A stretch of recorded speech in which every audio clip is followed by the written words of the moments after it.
शेळीपालन आणि कुक्कुटपालन या विषयावर व्हिडिओ बनवत आहे। हा आमचा मित्रांनो सुरुवातचा पहिला व्हिडिओ आहे। आमचं चॅनल आहे साई ॲग्रो आधुनिक गोट फार्म या नावाने। माझं नाव रोशन वानखडे। आमचे गाव येथे कारंजा, वाशिम जिल्ह्यामध्ये कारंजा तालुक्यामध्ये रामटेक गाव। आम्ही इथे छोटीशी सुरुवात केलेली आहे। आमचे हे 2 शेड आहेत। 40 बाय 26चं एक शेड आहे हे कुक्कुटपालनासाठी, आणि 40 बाय 26चं एक शेड आहे ते बकरी पालनासाठी। तर शेळीपालन हा आपला मुख्य एक व्यवसाय राहील। त्याच्यानंतर कुक्कुटपालन हा एक पण आपला मुख्य व्यवसाय राहील। या 2 व्यवसायात आपण हात टाकत आहे मित्रांनो। तर आजचा व्हिडिओ बनवण्याचे कारण की आपली जी शेडची रचना आहे ही कशी झालेली आहे आणि कोणत्या स्टेजवर आपला आजपर्यंत काम पोहोचलेलं आहे। याला मित्रांनो थोडा वेळ लागला। याला कारण आहे की आर्थिक परिस्थितीनुसार आम्ही याला थोडे पैसे लावत आलेलो आहे। त्याच्यामुळे याच्यावर थोडेसे 6 महिने 8 महिने ओलांडून गेलेले आहे। तरी पण आता सुरुवात करत आहे। आणि सुरुवातीला आता आपण पाहू शकता जाळीचे काम, त्याच्यानंतर दरवाजे, मुरूम टाकणे, त्याच्यानंतर बाहेरची भरती, आता कंपाऊंडचं सामान आणलेलं आहे।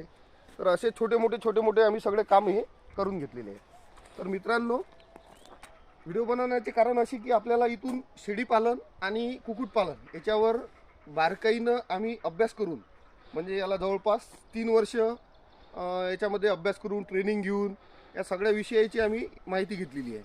आणि माहितीचा परिपूर्ण अभ्यास करून त्याच्यानंतर आम्ही इतकी मोठा हात टाकलेला आहे या धंद्यामध्ये। तर कसं आहे, इन्व्हेस्टमेंट खूप मोठी आहे। तर सगळ्या गोष्टीची आपल्याला माहिती असो आणि आपल्यापासून 2 व्यक्तींना आपण माहिती देऊ शकू या उद्देशाने आपण हे करत आहे। तर आम्ही चॅनलचा उद्देशच आमचा हा आहे की आम्ही 2 गोष्टी दुसऱ्यांपर्यंत पोहोचवू शकू आणि सगळ्यांना माहिती देऊ शकू या विषयाची। तर आमच्यापासून 2 व्यक्तींचा फायदा होईल, 4 व्यक्तीपर्यंत हे माहिती पोहोचील असे आमचे ध्येय राहील। तर शेळीपालनाला खूप आमची या 1-2 महिन्यात सुरुवात होऊन जाईल। 2 महिन्याच्या अगोदरची सुरुवात आपल्याला दाखवत आहे। त्याच्यानंतर नेक्स्ट व्हिडिओमध्ये आपल्याला स्टेप बाय स्टेप सगळं दाखवण्यात येईल। आता मी काय केलेलं आहे, इथे माणूस नसल्यामुळे कंपाऊंडचे सामान जे आहे ते घरी ठेवलेले आहे। त्याच्याने 8 दिवसामध्ये 10 दिवसामध्ये आमचे कंपाऊंड चालू होऊन जाईल।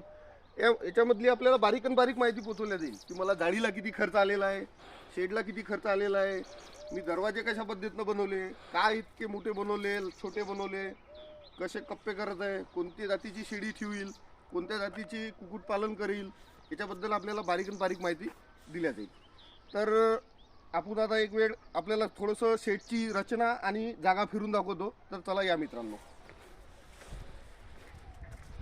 पूर्व पश्चिम आहेत, पूर्व पश्चिमच शेड असावं हे सगळ्यांसाठी ठीक राहील। पण शेडच्या पश्चिमेकडून पण मी 4-5 फुटाची गल्ली ठेवलेली आहे। कधी पण कंपाऊंड पासून थोडं शेड दूर असणं चांगलं मित्रांनो। तर पहिले बॅक साईड बघून घेऊ आपण। आता थोडं काळी कचरा आहे, आमची सुरुवात आहे, आम्ही सुरुवात करत आहे, त्या हिशोबाने हे थोडंसं आपल्याला दिसेल। हे बघा मित्रांनो, इथं पण मी 50-60 फुटाची जागा बॅक साईडला मोकळी ठेवलेली आहे। इथे पूर्ण कोंबड्यांसाठी खाद्याची व्यवस्था, त्याच्यानंतर थोडंसं कंपाऊंड निघून त्याच्यानंतर पूर्ण व्यवस्थित होऊन जाईल। त्याच्यानंतर आपल्याला खाद्यासाठी याच्यासाठी रूम काढलेली दाखवतो। तर शेडची रचना बघा, हे आम्ही साईडला जवळपास एक 10 फूट उंचीला घेतलेली आहे। काय असते, आपल्या महाराष्ट्रात जे आहे ना टेम्परेचर खूप प्रमाणात आहे। टेम्परेचरमुळे जरी आपलं बंदिस्त शेळीपालन राहील, बंदिस्त मध्ये तर समजा हे होत पॉसिबल नाही होत, पण अर्धबंदिस्त तरी होईल किंवा कोणती शेळी राहील, कुक्कुटपालनाच्या आपल्या कोंबड्या राहील। पण जर टेम्परेचर थोडं आपण मेंटेन ठेवलं तर चांगलंच राहील मित्रांनो। तर ही जी जाळी आहे ही 1 बाय 1 गाल्याची लावलेली आहे मी, जेणेकरून याच्यामधून मुंगूस, साप वगैरे तर जाऊ शकेल, पण बाकी याची भीती आम्हाला फार कमी राहील। होऊ शकते आम्ही याला थोडं नेट पण कव्हर करू चालू झाल्याच्या नंतर। तर हे असं आहे। चला तर आपल्याला आता जे आमची एक रूम पकडा, खाद्याची पकडा, लेबरची एक आम्ही तुम्हाला दाखवतो। ती पण मी ओके करून ठेवलेली आहे मित्रांनो। हे बघा आता आपण या बॅक साईडला येत आहे. बॅक साईडला येताना ही जी खुली जागा आहे आपण बघितली आणि या शेडची जी रुंदी लांबी आहे मी तुम्हाला सांगितली 40 बाय 26 तर एक शेड आहे. पण पूर्ण जर ऑल टोटल शेड बघितलं तर 26 बाय 90 मध्ये आलेला आहे या रूमच्या याच्यात रूममध्ये. तर मी खाली एवढा खर्च नाही करायला पाहिजे की सुरुवात असली तर काही हरकत नाही. आता मी केला बारीक खर्च करून थोडासा कसा मला वेळ होता चालू करायला मी करत आहे. पण तुम्ही बघू शकता की मी जे नाही खाली कॉलम लेवल त्याच्यानंतर विटाचं बांधकाम त्याच्यानंतर हे तर हा खर्च माझा थोडासा झालेला आहे याच्यावर. तर या खर्चाचं मी तुम्हाला ऑल बजेट सांगणारच आहे याच्यानंतरच्या व्हिडिओवर नेक्स्ट व्हिडिओमध्ये. तर हे बघा इथे पण आता तुम्ही समजू शकता की आपलं जे कॉलम आपण खाली नाही घेतलेलं आहे पाईपवर आपलं काम आहे. तर मी याच्यासाठी काय वापरलं इथे इथपर्यंत आपण वीट वापरलेली आहे. पण हीच वीट जर मी आखरी लेवलपर्यंत नेत होतो तर थोडं हेवी होऊन गेलं असतं. इथे दबण्याचे चान्सेस राहिले असते होऊ शकते नाही दबणार. पण जर आपण रिस्क न घेता मी याला लो वेट क्वालिटी लो वेटमधले वेट फार कमी असते या ब्लॉकला तर हे ब्लॉक वापरलेले आहे इथे जेणेकरून वरचे आपल्याला टेन्शन नाही राहिले. त्याच्यानंतर इकडली साईड आहे इथे विटा वापरण्याचं काम केलेलं आहे. ही रूम आहे मित्रांनो. या रूमचं जे एक स्ट्रक्चर आहे हे आहे जवळपास 13 बाय 10ची रूम काढलेली आहे इथे. आणि इथे पण समोर एक थोडंसं हे होईल तुम्ही पाहतालच मित्रांनो. तर अशा पद्धतीने आहे. आणि हे बघू शकता की आम्ही सुरुवातीला म्हणजे म्हणतात ना की आपल्या शेळी पालन जर आपल्याला सुरुवात करायचं तर चाऱ्याची व्यवस्था झाली पाहिजे. तर बघा आमच्या कामाची अजून पोझिशन खूप अजून वेळ आहे. पण तरी पण आम्ही कुटार वगैरे व्यवस्था करत आहे. हे माझं शेत आहे त्याच्यानंतर तिकडे पण मी अजून भुसा घेतलेला आहे चण्याचा. तर तो चण्याचा भुसा पण आम्ही इथे आणणार आहे. तर अशी सुरुवात आहे मित्रांनो. तर याच्यानंतरचा व्हिडिओ तुम्हाला पाहायला लवकरात लवकर मिळेलच. आता मी कंपाऊंड सुरू करणार आहे. कंपाऊंडची सुरुवात आहे. त्याच्यानंतर 3 पत्रे टाकणार आहे. तर याची तुम्हाला स्टेप बाय स्टेप मी व्हिडिओ टाकतच राहणार आहे. तरी मित्रांनो तुम्हाला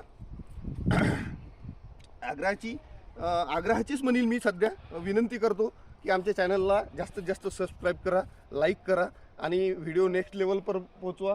आणि आम्हाला पण थोडीसा उत्सुकता येईल की आम्ही पण 4 लोकांपर्यंत आमची माहिती पोहोचू शकेल आणि शेळी पालनात आणि कुक्कुटपालनात आम्हाला पण माहिती मिळत राहील. हे खूप खूप धन्यवाद की तुम्ही माझा व्हिडिओ बघितल्याबद्दल. आणि शेअर आणि लाईक करायला विसरू नका आणि सबस्क्राईब करायला विसरू नका. तर धन्यवाद मित्रांनो. तर मित्रांनो सबस्क्राईब शेअर आणि लाईक त्याच्यासोबत कमेंटमध्ये मला सांगा की माझं जे टेक्स्चर आहे मी या लेवलला आहे कोण्या पद्धतीनं झालेलं आहे काही चुका आहेत का. तर तुम्ही पण मला कमेंटमध्ये कमेंट करून सांगू शकता किंवा मला पण माहिती होऊन जाईल की तुम्ही कमेंटमध्ये मला काय सांगू शकाल. तर त्याच्यामुळे कमेंट करायला पण विसरू नका मित्रांनो. तर धन्यवाद.